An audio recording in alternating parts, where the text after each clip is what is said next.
গল্পের নাম অপরাজেয় বন্ধুত্ব। Product by Amit Banerjee.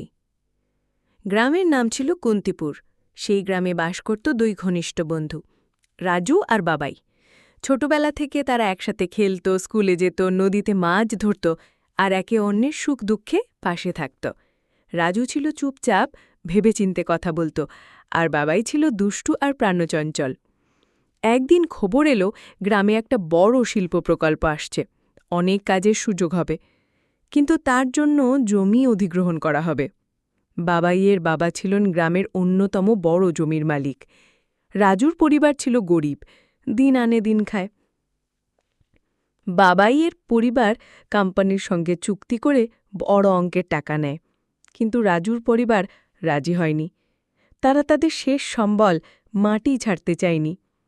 বাবাই চেয়েছিল বন্ধুর পাশে থাকতে, কিন্তু বাবার চাপে পড়েছিল। দিন কেটে যায়, রাজুর বাড়ি ভেঙে ফেলা হয়, তারা গ্রাম ছাড়তে বাধ্য হয়। সেই দিন বাবাই চোখের জল ফেললেও কিছু করতে পারেনি। 4 বছর পর একদিন হঠাৎ বাবাই শহরে রাজুকে দেখে। সে তখন এক ছোট বুটিক দোকানে কাজ করছে, পড়াশোনাও চালিয়ে যাচ্ছে। বাবাই লজ্জায় পড়ে যায়। রাজু হেসে বলে, "কেমন আছিস রে? তোকে খুব মিস করেছি।" বাবাই চোখের জল সামলে বলে, "তুই তো অনেক দূরে চলে গেছিস বন্ধু, কিন্তু তোর ওই হাসিটা আজও একই আছে।" তাদের আবার বন্ধুত্ব করে ওঠে। বাবাই বুঝতে পারে সম্পত্তি, টাকা কিছুই সত্যিকারের বন্ধুর জায়গা নিতে পারে না।